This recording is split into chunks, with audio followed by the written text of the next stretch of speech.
Panginoon naming Diyos, na makapangyarihan sa lahat, nagpapakumbaba kaming lumalapit sa iyong presensya. Kinikilala na ikaw ang lumikha at humubog sa aming katawan, isip at espiritu. Pagalingin mo ang anumang karamdaman sa aming katawan. Nananampalataya kaming hindi mo kami hahayaang manatili sa kalagayang may sakit, nanghihina at nabibigatan. Ikaw ang Diyos na nakakakita sa bawat kirot na hindi nasasabi, sa bawat pagsusuri ng doktor, sa bawat gabing hindi makatulog dahil sa pananakit at pag-aalala. Wala kang hindi kayang abutin. Wala kang sakit na hindi kayang pagalingin. Sa kapangyarihan ng iyong salita, inuutos namin na ang bawat karamdaman sa aming katawan ay sumuko sa pangalan ni Jesus. Itinataas namin ang bawat bahagi ng aming katawan. Kung may pamamaga, pahupain mo. Kung may impeksiyon, lipulin mo. Kung may kahinaan, palitan mo ng lakas. Ibalik mo sa tamang ayos ang anumang hindi gumagana ng maayos. Ikaw ang dakilang manggagamot. Ang iyong kapangyarihan ay dumadaloy na parang ilog na nagbibigay buhay. Pinapawalang bisa namin ang anumang karamdaman na nagtatangkang maghari sa aming katawan. Tinatanggihan namin ang bawat salita ng takot at negatibong ulat na nagdadala ng panghihina. Ang huling salita ay nagmumula sa iyo, at ang iyong salita ay buhay at kagalingan. Ipanumbalik mo ang lakas at sigla ng bawat miyembro ng pamilya. Kung may pagod na dulot ng mahabang pakikipaglaban, palitan mo ito ng bagong sigla. Kung may nanghihinang tuhod at nangangatal na kamay dahil sa stress at pangamba, patatagin mo. Buhayin mong muli ang pag-asa sa aming pisikal na kalagayan. Naway maranasan namin ang panibagong enerhiya na hindi lamang galing sa pahinga, kundi galing sa iyong presensya na nagbibigay lakas. Itaas mo ang aming resistensya laban sa anumang virus, bakterya o sakit na gumagala. Takpan mo kami ng iyong banal na proteksyon upang ang aming katawan ay maging templo ng iyong kapangyarihan at hindi tirahan ng karamdaman. Alisin mo ang pag-aalala at bigyan mo kami ng malinaw at payapang isipan. Maraming laban ang nagaganap sa aming isip, mga kaisipang puno ng takot, pagdududa at panghihina. Ngunit hindi mo kami binigyan ng espiritu ng takot, kundi ng kapangyarihan, pag-ibig at maayos na pag-iisip. Kaya ngayon, sinasaway namin ang bawat mapangwasak na kaisipan. Inuutusan namin ang bawat negatibong tinig na tumahimik, ang anumang espiritu ng depresyon, pagkabalisa at kalituhan ay walang puwang sa aming isipan. Pinalalaya mo kami mula sa mga tanikala ng nakaraan at sa bigat ng hindi pa nangyayari. Ang iyong kapayapaan ang maghahari sa aming pag-iisip. Linisin mo ang aming puso at espiritu mula sa takot at panghihina. Kung may mga sugat na dulot ng pagkabigo, pagtataksil o pagkawala, hipuin mo at paghilumin. Kung may mga salitang tumimo at nagdulot ng mababang pagtingin sa aming sarili, burahin mo ang mga iyon at palitan ng iyong katotohanan. Ipaalala mo sa amin kung sino kami sa iyo mga anak na minamahal, tinubos at pinili. Anumang espiritu ng takot na nagtatangkang pigilan ang aming paglakad sa iyong kalooban ay aming itinataboy. Sa pangalan ni Jesus, pinuputol namin ang bawat tanikala ng espiritual na panghihina. Patatagin mo ang aming pananampalataya habang kami naghihintay sa iyo. Sa gitna ng proseso ng kagalingan, turuan mo kaming magtiwala. Kapag hindi pa namin nakikita ang resulta, panatilihin mong matibay ang aming paninindigan. Ang paghihintay ay hindi kawalan. Ito ay panahon ng pag-uugat. Palalimin mo ang aming tiwala habang inaayos mo ang mga bagay na hindi namin nakikita. Sa bawat sandali ng pag-aalinlangan, paalalahanan mo kami na ikaw ay tapat. Hindi mo kami iniahon mula sa balon upang pabayaan lamang sa gitna ng daan. Ibalik mo ang kagalakan ng kaligtasan sa aming tahanan. Kung ang aming bahay ay napuno ng katahimikan dahil sa pagod at problema, punuin mo ito ng papuri. Kung ang aming mga pag-uusap ay naging mabigat dahil sa alalahanin sa kalusugan, palitan mo ng mga salitang may pag-asa. Ibalik mo ang ngiti sa aming mga labi at ang sigla sa aming mga mata.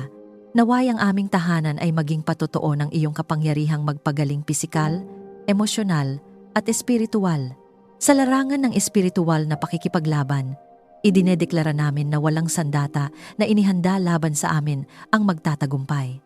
Anumang lihim na pag-atake ng kaaway laban sa aming kalusugan ay binubunyag at winawasak. Ang bawat planong magdulot ng maagang pagkasira, aksidente, o biglaang karamdaman ay aming kinansela. Pinupuno mo ang aming paligid ng iyong banal na presensya. Ang iyong mga anghel ay nakatalaga upang magbantay. Ang iyong espiritu ay kumikilos sa bawat selula ng aming katawan, nagdadala ng buhay at pagpapanumbalik. Inaangkin namin ang kabuuang kagalingan katawan na malakas, isip na malinaw, at espiritong masigla. Hindi kami mananatili sa hukay ng sakit. Inaahon mo kami, itinataas, at itinatayo sa matibay na pundasyon ng iyong kapangyarihan. Ang aming mga araw ay hindi mapuputol ng karamdaman. Ang aming mga taon ay hindi kakainin ng takot. Kami ay lalakad sa kalusugan at kalakasan bilang patunay ng iyong kabutihan. Kung naniniwala kang tinatanggap mo ang kagalingan habang ikaw ay nananalangin, i-type sa mga komento. Ang kagalingan ng Diyos ay dumadaloy sa aking katawan, isip at espiritu. Hayaan itong maging iyong personal na pagpapahayag ng pananampalataya at pagtitiwala sa kapangyarihan ng Diyos na nagpapagaling at nagpapanumbalik. Panginoon, itatag mo ang aming mga paa sa matibay na bato laban sa anumang panganib. Tulad ng sinabi mo sa awit 40, inilagay mo ang aking mga paa sa bato at pinatatag mo ang aking mga hakbang.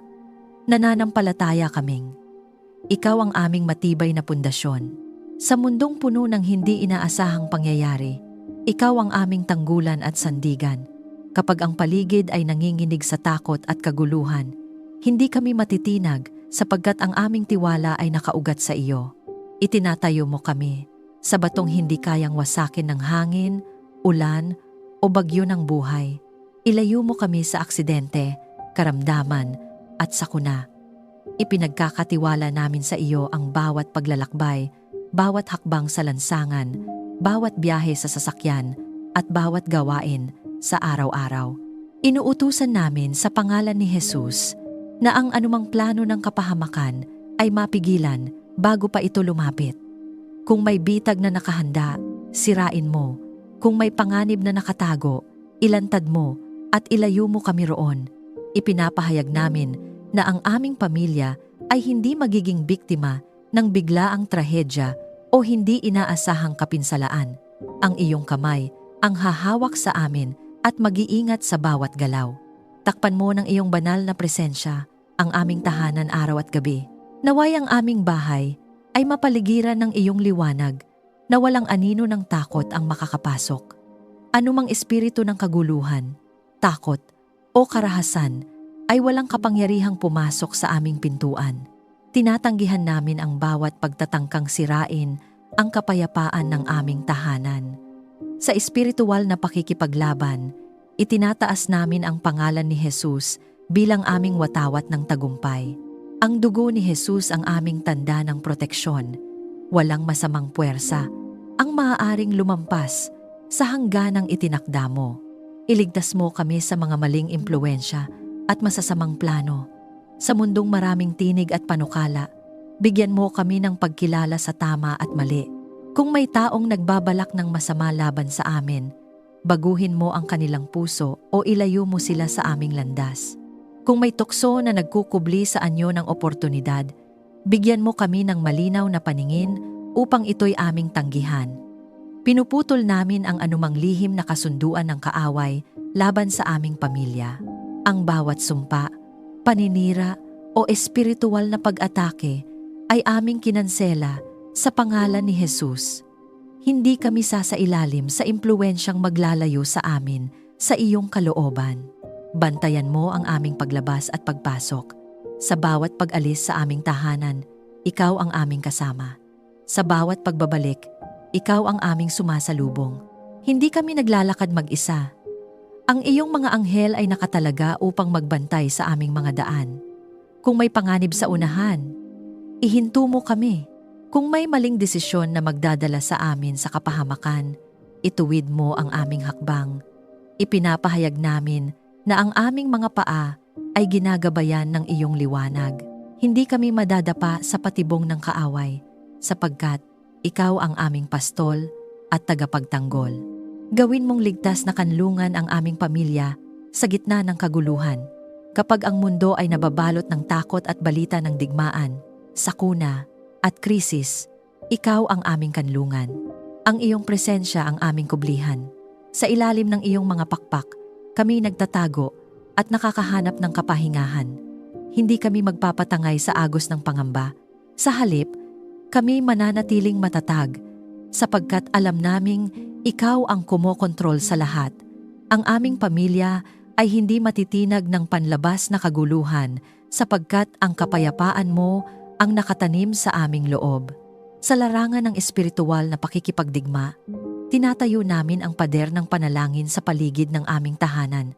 Anumang lihim na pag-atake sa gabi, anumang negatibong panaginip, anumang hindi maipaliwanag na takot ay aming sinasaway. Sa pangalan ni Jesus, pinuputol namin ang bawat koneksyon sa kadiliman. Ang aming tahanan ay pag-aari ng Diyos. Ito ay lugar ng liwanag, pag-ibig at kabanalan. Hindi ito magiging daanan ng takot o kaguluhan. Ang presensya ng banal na espiritu ang pumupuno sa bawat silid at ang kapangyarihan ng Diyos ang nagtataboy sa anumang masama. Patatagin mo ang aming loob laban sa pananakot ng kaaway. Kung may mga sitwasyong tila nakakatakot, ipaalala mo sa amin na mas dakila ka kaysa sa anumang banta. Hindi kami matatakot sa balitang masama, sapagkat ang aming puso ay nagtitiwala sa iyo. Ang aming pagtitiwala ay hindi nakabatay sa nakikita, kundi sa iyong katapatan. Ang bawat araw ay nasa iyong kamay. Ang bawat sandali ay sakop ng iyong kapamahalaan. Panginoon, ikaw ang aming kalasag at matibay na tore. Sa iyo kami tumatakbo at kami ligtas. Ipinapahayag namin na ang aming pamilya ay nakatago sa iyong presensya. Walang sandata na inihanda laban sa amin ang magtatagumpay. Walang masamang balak ang mananaig. Ang iyong proteksyon ang bumabalot sa amin tulad ng baluti. Kami ay ligtas, hindi dahil sa aming lakas, kundi dahil sa iyong kapangyarihan. Kung naniniwala kang ang iyong pamilya ay nasa ilalim ng proteksyon ng Diyos, isulat sa mga komento. Ang aking tahanan ay ligtas sa Panginoon. Ahayaan itong maging simpleng pagpapahayag ng iyong pagtitiwala sa Kanya. Ilagay mo ang iyong kapayapaan sa aming puso habang kami naghihintay sa iyo. Sa gitna ng mga hindi malinaw na sagot at mga panahong tila mabagal ang galaw ng mga pangako, ikaw ang aming katahimikan. Kapag ang aming isip ay gustong magmadali at ang aming damdamin ay naguguluhan, ibinubuhos mo ang iyong kapayapaan na hindi nakadepende sa sitwasyon. Ang kapayapaang nagmumula sa iyo ay hindi pansamantala, hindi ito natitinag ng balita, problema o pagbabago ng paligid. Ito ay malalim, matatag at matibay. Naway ang kapayapaang ito ang maghari sa aming kalooban. Kapag may mga alalahanin tungkol sa kabuhayan, kalusugan at kinabukasan, patahimikin mo ang aming puso. Hindi mo kami iniwan upang mag-isa sa aming pag-iisip. Ang bawat takot na bumubulong ng pangamba ay aming sinasaway sa pangalan ni Jesus. Ang bawat kaisipang nagsasabing kami mabibigo ay aming pinapalitan ng iyong katotohanan. Ikaw ang aming tagapagbigay, tagapagtanggol at tagapagligtas. Kaya sa halip na mangamba, pinipili naming magtiwala.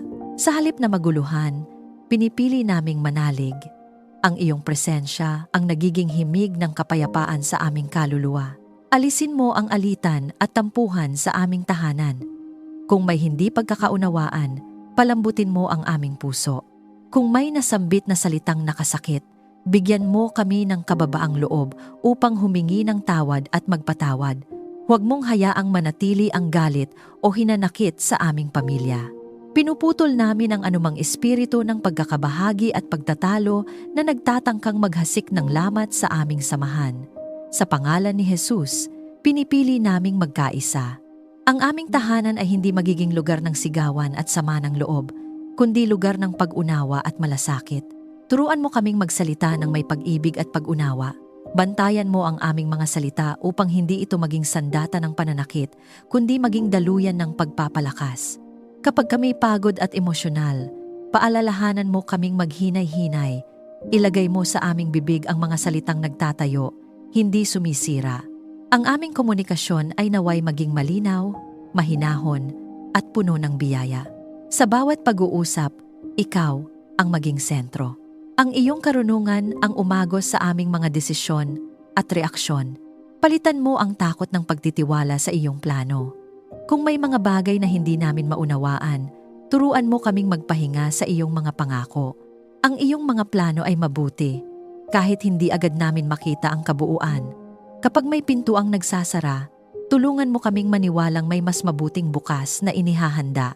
Ang kapayapaan mo ang magbabantay sa aming puso laban sa panghihina. Hindi kami aalipinin ng paano kung at baka sakali. Sa halip, mananatili kaming nakasandal sa iyong katapatan. Punuin mo ang aming bahay ng awit ng papuri at pasasalamat. Kung dati nababalot ito ng katahimikan na may bigat, palitan mo ng himig ng pagsamba at turuan mo kaming magpasalamat kahit sa maliliit na biyaya. Ang pasasalamat ang magbubukas ng pinto ng kagalakan. Kapag pinipili naming purihin, sa gitna ng pagsubok, ang kapayapaan mo ay lalong lumalalim. Ang aming tahanan ay maging lugar kung saan malayang na ipapahayag ang papuri sa iyo at kung saan ang iyong presensya ay malayang kumikilos. Naway, maranasan namin ang kapayapaang hindi kayang ibigay ng mundo. Ang kapayapaang hindi nabibili, hindi nakukuha sa tagumpay o materyal na bagay. Ito ang kapayapaang nagmumula sa pakikipag-ugnayan sa iyo. Sa gitna ng espiritual na pakikipaglaban, idinedeklara namin na ang aming puso ay hindi maaagaw ng kaguluhan. Anumang pagtatangka ng kaaway, naguluhin ang aming isip sa pamamagitan ng takot at kasinungalingan ay aming tinatanggihan. Pinipili naming tanggapin ang kapayapaang ipinagkakaloob ni Jesus, kapayapaang nananatili kahit may unos. Kapag may mga sandaling, tila sumisikip ang aming dibdib dahil sa pag-aalala, ipaalala mo sa amin na huminga at manalangin. Sa bawat paghinga, pinapalitan mo ang aming kaba ng katiyakan.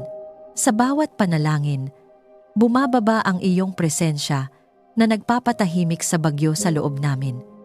Ang aming emosyon ay hindi maghahari sa amin. Ang iyong espiritu ang mangunguna. Itinatakwil namin ang pagkabalisa na paulit-ulit bumabalik. Hindi kami magiging bihag ng nakaraan o ng pangambang dulot ng hinaharap. Panginoon, itanim mo ang kapayapaan sa puso ng bawat miyembro ng aming pamilya. Mula sa pinakamatanda hanggang sa pinakabata, maranasan nawa namin ang kapanatagan na nagmumula sa iyo. Ang aming mga anak ay matutong magtiwala sa iyo.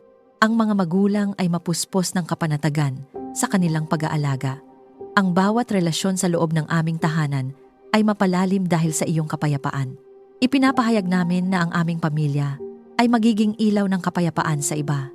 Sa mundong puno ng galit at hidwaan, kami magiging patotoo na may Diyos na nagbibigay ng tunay na katahimikan. Ang aming presensya ay magdadala ng kapanatagan, hindi tensyon. Ang aming mga salita ay magdadala ng pag-asa, hindi takot, sapagkat ikaw ang Diyos ng kapayapaan at ikaw ang naghahari sa aming buhay. Kung ninanais mong maranasan ang kapayapaan ng Diyos sa iyong tahanan, isulat sa mga komento. Pinipili ko ang kapayapaan ng Diyos. Hayaan itong maging simpleng hakbang ng pananampalataya habang siya ang kumikilos sa iyong pamilya. Bigyan mo kami ng karunungang gumawa ng tamang desisyon sa bawat hakbang ng aming buhay. Sa mundong maraming pagpipilian at landas, ikaw ang aming liwanag. Hindi kami aasa lamang sa aming sariling pag-unawa sapagkat alam naming limitado ang aming nakikita. Ikaw ang nakakakita ng simula at wakas. Ikaw ang nakakaalam ng mga bunga ng bawat desisyon bago pa man ito mangyari. Kaya inilalapit namin sa iyo ang aming mga plano, pangarap at hakbang. Huwag mong hayaang manaig ang emosyon o padalos-dalos na desisyon. Turuan mo kaming mag-isip ng malinaw at may paggalang sa iyong kalooban kapag kami nahaharap sa mahirap na pagpili sa trabaho, sa relasyon, sa mga usapin ng pamilya. Gabayan mo kami. Ilayo mo kami sa mga desisyong magdadala ng panghihinayang at sakit. Buksan mo ang aming mga mata upang makita ang mga babala na iyong inilalagay sa aming harapan. Isara mo ang mga pintuang hindi para sa amin, kahit ito'y tila maganda sa paningin. At kung may pintuang iyong binubuksan, bigyan mo kami ng lakas ng loob na pumasok doon ng may pananampalataya. Turuan mo kaming maghintay ng may pagtitiis at pananampalataya. Hindi lahat ng bagay ay kailangang madaliin. May mga sagot na dumarating sa tamang panahon. Kapag kami nababagot o naiipit sa paghihintay, paalalahanan mo kami na ang iyong oras ay perpekto. Ang paghihintay ay hindi kawalan ng pagkilos. Ito ay panahon ng paghahanda. Sa bawat sandali ng katahimikan, hinuhubog mo ang aming pagkatao. Inaalis mo ang pagmamadali at itinataguyod ang pagtitiwala. Hindi kami magdedesisyon dahil lamang sa pressure o takot. Maghihintay kami hanggang sa malinaw ang iyong direksyon. Ipaalala mo sa amin ang iyong katapatan sa bawat pagsubok. Kung may mga sandaling tila kami naliligaw, ibalik mo sa aming alaala ang mga panahong ikaw ay kumilos ng malinaw sa aming buhay. Hindi mo kami pinabayaan noon at hindi mo rin kami pababayaan ngayon. Ang iyong katapatan sa nakaraan ay patunay ng iyong kabutihan sa kasalukuyan at hinaharap. Kapag ang aming isipan ay puno ng pagdududa, palitan mo ito ng alaala ng iyong mga gawa. Ang karunungang nagmumula sa iyo ay puno ng kapayapaan at katiyakan. Ibigay mo ang malinaw na pag-iisip sa mga hamon ng buhay. Sa gitna ng problema, huwag mong hayaang manaig ang panik. Sa halip, bigyan mo kami ng kakayahang suriin ang sitwasyon ng mahinahon. Turuan mo kaming makinig bago magsalita, mag-isip bago kumilos, at manalangin bago magpasya. Ang bawat hakbang na aming gagawin ay naway sumasalamin sa iyong karunungan. Sa larangan ng espiritual na pakikipaglaban, tinatanggihan namin ang anumang espiritu ng kalituhan. Ang Diyos na aming pinaglilingkuran ay hindi Diyos ng kaguluhan kundi ng kaayusan. Kaya idinedeklara namin na ang aming isip ay malinaw at ginagabayan ng banal na espiritu. Gabayan mo ang mga magulang sa wastong pagdidisiplina at paghubog. Ang pagpapalaki ng pamilya ay hindi madali, ngunit sa iyong tulong nagiging posible ang lahat. Bigyan mo kami ng balanse sa pagitan ng pagtutuwid at pag-unawa. Huwag mong hayaang kami magpadala sa galit o inis. Sa halip, turuan mo kaming magdisiplina ng may pag-ibig at layunin. Ang aming mga salita sa aming mga anak ay maging binhi ng katotohanan at hindi sugat na magtatagal. Bigyan mo kami ng pangunawa sa kanilang pinagdaraanan. Naway ang aming tahanan ay maging lugar ng paghubog at hindi ng takot. Tulungan mo rin ang bawat miyembro ng pamilya na lumago sa personal na karunungan. Ang mga kabataan ay maturuan mong pumili ng mabuting kaibigan at tamang landas. Ang mga may sapat na gulang ay bigyan mo ng discernment sa kanilang pakikitungo sa iba. Ang aming mga desisyon sa pananalapi, kalusugan at relasyon ay naway nakaangkla sa iyong mga prinsipyo. Ilayo mo kami sa panlilinlang at maling payo. Kung may mga taong nagdadala ng maling impluensya, ipakita mo ito sa amin ng malinaw. Sa espiritual na pakikipagdigma, pinapawalang bisa namin ang bawat plano ng kaaway na iligaw ang aming isipan. Anumang kasinungalingan na nagtatangkang magmukhang katotohanan ay aming tinatanggihan. Ang liwanag ng iyong salita ang magpapakita ng tama at mali. Hindi kami maglalakad sa dilim ng kamangmangan. Sa pangalan ni Jesus, pinuputol namin ang bawat espiritu ng panlilinlang at maling direksyon. Ang aming pamilya ay lalakad sa liwanag ng iyong karunungan. Naway makilala ka namin ng higit at masunod ang iyong kalooban. Ang tunay na karunungan ay hindi lamang kaalaman, kundi malalim na pagkilala sa iyo. Habang lumalalim ang aming relasyon sa iyo, lumalalim din ang aming pag-unawa sa buhay. Turuan mo kaming maging mapagpakumbaba, handang matuto, at bukas sa iyong pagtutuwid. Ang aming puso ay maging sensitibo sa iyong tinig. Sa bawat panalangin, Sa bawat pagbabasa ng iyong salita, hubugin mo ang aming pag-iisip upang maging kaayon ng iyo. Panginoon, ikaw ang pinagmumulan ng lahat ng karunungan. Ang aming pamilya ay hindi aasa sa sariling kakayahan lamang. Sa halip, kami lalapit sa iyo sa bawat desisyon. Ang iyong karunungan ang aming magiging gabay. Ang iyong katotohanan ang aming magiging pamantayan. At ang iyong presensya ang aming magiging kumpiyansa. Sa iyo kami aasa at sa iyo kami mananatili. Kung hinihiling mo ang karunungan ng Diyos sa iyong buhay, isulat sa mga komento. Panginoon, tinatanggap ko ang karunungan mo. Hayaan itong maging simpleng panalangin ng iyong puso habang siya ang nagbibigay linaw sa iyong mga hakbang. Panginoon, ituwid mo ang aming mga hakbang at direksyon sa bawat landas na aming tinatahak. Nais naming ikaw ang manguna kung kami man ay mapunta sa sangandaan ng buhay kung saan hindi malinaw ang susunod na hakbang. Ikaw ang maging ilaw sa aming daraanan. Huwag mong hayaang maligaw kami dahil sa sariling kagustuhan o emosyon. Iayon mo ang aming puso sa iyong puso upang ang aming mga plano ay maging kaayon ng iyong layunin. May mga pagkakataong tila malinaw ang direksyon, ngunit sa paglipas ng panahon ay lumalabo. Sa mga sandaling iyon, ipaalala mo sa amin na hindi ka nagbabago. Ikaw ang pareho kahapon, ngayon, at magpakailanman. Kung kailangan naming huminto sandali upang makinig, turuan mo kaming maging tahimik. Kung kailangan naming umatras upang maitama ang pagkakamali, bigyan mo kami ng kababaang loob. Hindi kahinaan ang pag-amin ng pagkakamali. Ito ay bahagi ng iyong paggabay. Ilagay mo kami sa landas na iyong itinakda para sa aming pamilya. Bago pa man kami isinilang, alam mo na ang aming magiging tungkulin at misyon. Hindi kami produkto ng pagkakataon. Kami ay bahagi ng iyong banal na plano. Kaya't hinihiling namin na ilayo mo kami sa landas na hindi para sa amin. Kung may oportunidad na hindi naaayon sa iyong kalooban, isara mo ito kahit masakit. At kung may pintuan na dapat naming pasukin, bigyan mo kami ng tapang at katiyakan. Ipakita mo ang susunod na hakbang sa gitna ng kawalan ng katiyakan. Hindi mo kailangang ihayag ang buong plano. Sapat na ang isang malinaw na hakbang. Turuan mo kaming magtiwala sa proseso. Sa bawat maliit na pagsunod, inilalapit mo kami sa mas malaking layunin. Kapag kami natatakot dahil hindi namin nakikita ang kabuuan, paalalahanan mo kami na ang iyong kamay ang humahawak sa amin. Hindi kami mahuhulog hanggat ikaw ang gumagabay. Bigyan mo kami ng lakas ng loob na sundin ang iyong tinig. Minsan ang iyong direksyon ay taliwas sa lohika ng mundo.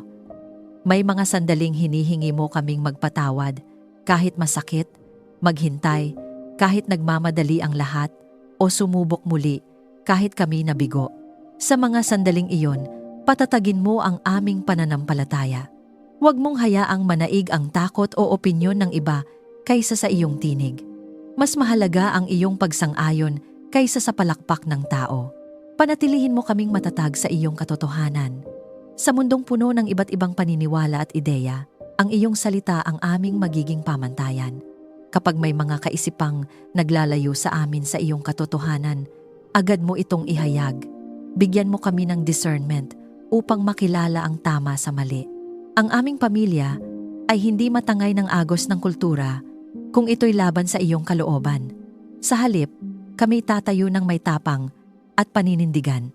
Sa espiritual na pakikipaglaban, pinapawalang bisa namin ang bawat pagtatangka ng kaaway na iligaw ang aming direksyon. Anumang kalituhan na nagdudulot ng pag-aalinlangan ay aming sinasaway sa pangalan ni Jesus. Ang aming isip ay hindi magiging laruan ng kasinungalingan.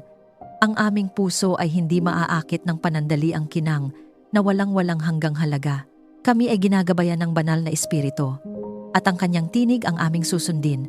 Kapag kami nahihirapan at tila walang malinaw na sagot, tulungan mo kaming magtiwala sa iyong katahimikan. Kahit hindi ka agad nagsasalita, ikaw ay kumikilos. Ang kawalan ng agarang sagot ay hindi tanda ng iyong paglayo. Sa halip, ito'y paanyaya upang lalo kaming lumapit sa iyo. Turuan mo kaming maging sensitibo sa iyong pahiwatig sa pamamagitan ng iyong salita, payo ng mga taong may takot sa iyo, at kapayapaang iyong inilalagay sa aming puso. Panginoon, ang aming pamilya ay nagnanais lumakad sa tamang landas. Hindi namin nais sayangin ang mga pagkakataong ibinigay mo, iayon mo ang aming mga pangarap sa iyong layunin. Kung may mga plano kaming hindi ayon sa iyong kalooban, baguhin mo ang aming puso. Mas mahalaga ang iyong plano kaysa sa aming pansariling ambisyon. Sa iyo kami magtitiwala at sa iyo kami susunod. Kung nais mong gabayan ka ng Diyos sa bawat hakbang, isulat sa mga komento. Panginoon, ituwid mo ang aming daan. Hayaan itong maging payak ngunit taos-pusong panalangin habang siya ang nangunguna sa iyong landas.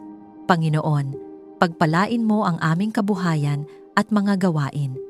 Ikaw ang pinagmumulan ng lahat ng mabuti at kinikilala naming ang bawat kakayahan, talento at oportunidad ay nagmumula sa iyo. Ang aming mga kamay ay iyong pinagkalooban ng lakas upang magtrabaho. Ang aming isipan ay iyong binigyan ng kakayahang magplano at lumikha. Kaya ngayon, inilalagay namin sa iyo ang aming hanapbuhay, negosyo, propesyon, at anumang pinagkakaabalahan. Naway ang lahat ng ito ay umunlad ayon sa iyong kalooban. Kung may kakulangan, ikaw ang magbigay ng sapat. Kung may pagkaantala, ikaw ang magbukas ng tamang oras. Huwag mong hayaang matuyo ang aming pinaghihirapan. Sa halip, padaluyin mo ang iyong pagpapala na parang ilog na hindi nauubos. Sa gitna ng kompetisyon at hamon sa mundo ng trabaho at negosyo, ikaw ang aming kalamangan. Hindi kami aasa sa pandaraya o maling paraan. Kami mananatili sa katapatan at integridad, sapagkat alam naming ikaw ang nagtataguyod sa mga lumalakad ng matuwid. Buksan mo ang mga pintuan ng oportunidad at kabutihan. May mga pintuang hindi kayang buksan ng lakas o impluwensya ng tao, ngunit sa iyo, walang imposible. Kung may pagkakataong nakalaan para sa aming pamilya, ihatid mo kami roon. Iugnay mo kami sa tamang tao, tamang koneksyon, at tamang lugar. Ang bawat banal na appointment na iyong itinakda ay mangyari sa tamang panahon. At kung may pintuang hindi para sa amin, isara mo ito ng malinaw upang hindi kami maligaw. Punuin mo ang aming tahanan ng kasaganaan at pasasalamat.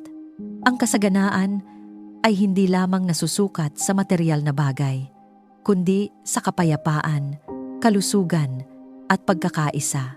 Gayunman, hinihiling din namin ang iyong pinansyal na pagpapala upang matugunan ang aming pangangailangan at maging pagpapala sa iba.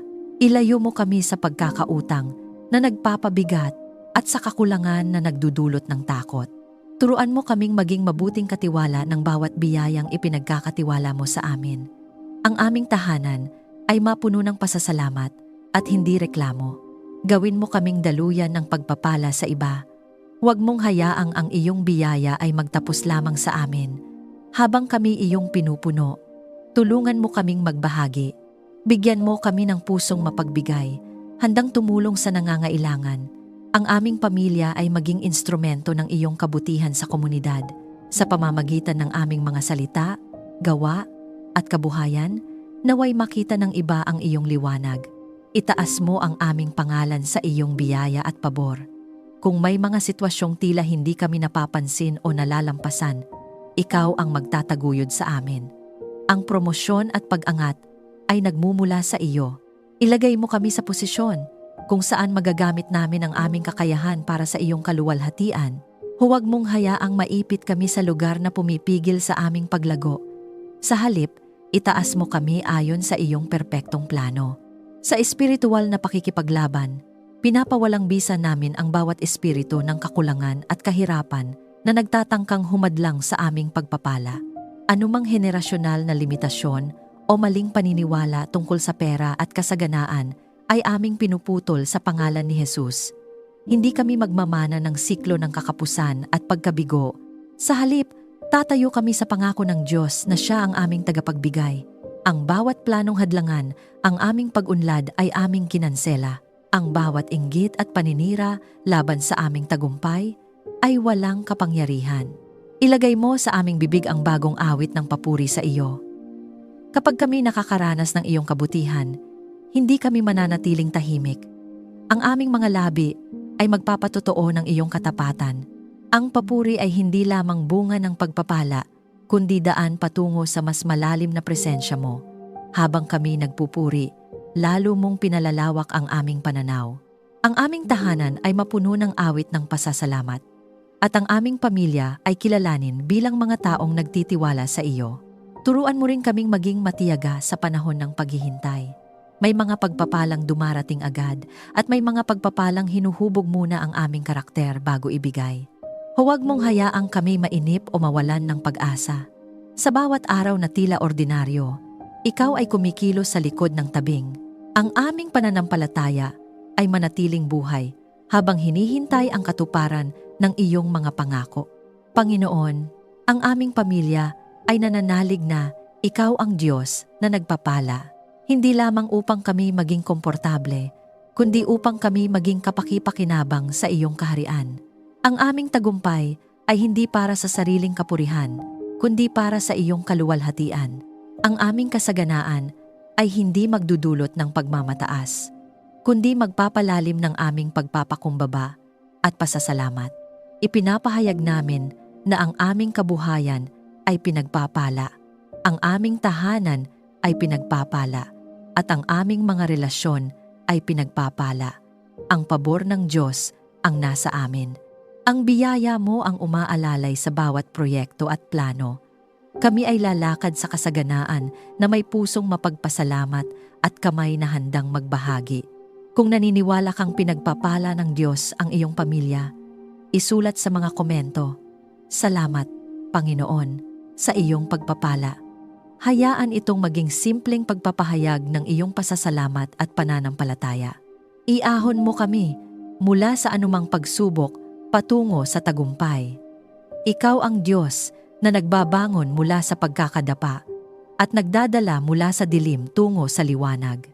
Kung kami man ay dumaan sa matinding laban emosyonal, pisikal, pinansyal o espiritual, ikaw ang aming mananagumpay.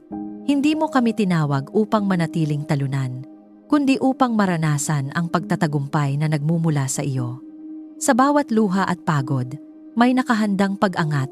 Sa bawat gabi ng pakikipaglaban, may umagang dala ang iyong tagumpay. Patatagin mo ang aming pananampalataya hanggang sa makamit ang iyong pangako. Kapag tila matagal ang katuparan, huwag mong hayaang manghina ang aming loob. Ang iyong salita ay hindi babalik na walang bunga. Ang iyong pangako ay oo at totoo. Turuan mo kaming kumapit ng mahigpit sa iyong katapatan. Kahit hindi pa namin nakikita ang resulta, naniniwala kaming ikaw ay kumikilos. Ang aming tagumpay ay hindi nakabatay sa aming lakas, kundi sa iyong kapangyarihan. Bigyan mo kami ng determinasyon at tapang sa bawat laban. Kapag ang kaaway ay nagtatangkang takutin kami sa pamamagitan ng kabiguan at panghihina, itaas mo ang aming ulo. Ipaalala mo sa amin na kami ay higit pa sa mga pagsubok na aming kinakaharap. Sa pangalan ni Jesus, tinatanggihan namin ang espiritu ng pagkatalo. Ang aming pamilya ay lalakad sa tapang, paninindigan at pagtitiwala. Hindi kami uurong, kami ay lalaban ng may pananampalataya. Gawin mong matatag ang aming pundasyon sa iyo.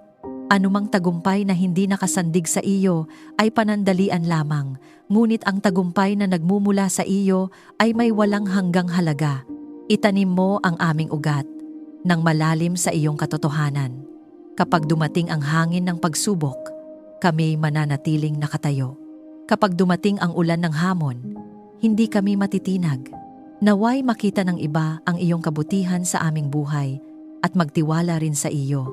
Ang aming tagumpay ay maging patotoo ng iyong biyaya. Sa bawat pag-angat, ikaw ang aming itataas. Sa bawat panalo, ikaw ang aming pasasalamatan. Ang aming pamilya ay magiging buhay na patunay na ang Diyos na aming pinaglilingkuran ay tapat, makapangyarihan at mapagmahal. Sa pangalan ni Jesus. Amen. Maraming salamat sa muli mong pagsama sa amin sa sandaling ito ng panalangin. Kung may dinadala ang iyong puso, pasasalamat o kahilingan, maaari mo itong i-comment. Nais naming makiisa sa iyo sa panalangin. Sama-sama tayong magtiwala na ang Diyos na nag-ahon sa salmista ay siya ring Diyos na kikilos sa iyong buhay. Kung napagpala ka ng panalangin ito, inaanyayahan ka naming i-like, i-share at mag-subscribe upang mas marami pa ang maabot ng mensahe ng pag-asa at katapatan ng Diyos. Maraming salamat sa iyong oras at sa iyong bukas na puso. Ingatan ka nawa ng Diyos sa bawat hakbang at patuloy mong maranasan ang kanyang kabutihan hanggang sa muli nating sandali ng panalangin. Pagpalain ka ng Diyos.